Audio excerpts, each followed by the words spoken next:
আসসালামু আলাইকুম রহমতুল্লাহি আবরাকাতুহু। সম্মানিত আমার প্রিয় নাজিরিন, কেমন আছেন আপনারা সবাই? দোয়া করি এবং আশা করি আল্লাহ তাআলার অশেষ রহমতে আপনারা অনেক অনেক ভালো আছেন। আমি আপনাদের দোয়ার বরকতে অনেক অনেক ভালো আছি। আজকে আমি আপনাদের জন্য খুবই মজার একটি রুহানি আমল নিয়ে হাজির হয়েছি।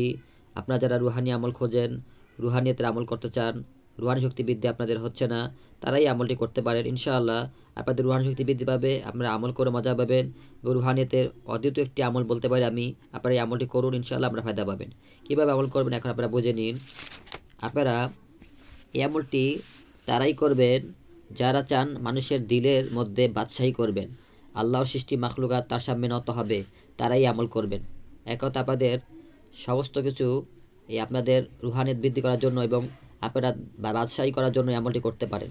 এই আমলটি কীভাবে করবেন? যে কোনো বৃহস্পতিবার থেকে এশার নামাজে পড়তে আমল শুরু করতে হবে। যে কোনো বৃহস্পতিবার এশার নামাজে পড়তে আমল শুরু করতে পারবেন।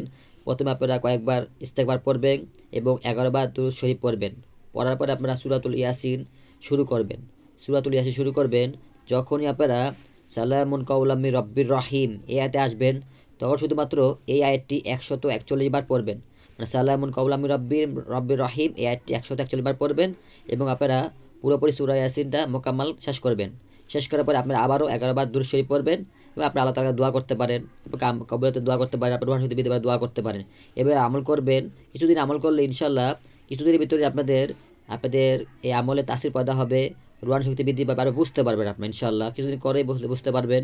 এভাবে আপনার আমলটি কম 41 দিন করবেন আর আপনাদের ভালো লাগলে আর বেশি করতে পারেন, কিন্তু আপনাদের রুহানি শক্তি বৃদ্ধি হবে এই আমলটি করলে, আপনারা বুঝতে পারবেন তখন। তাহলে আপনারা এই রুহানি আমলটি করুন।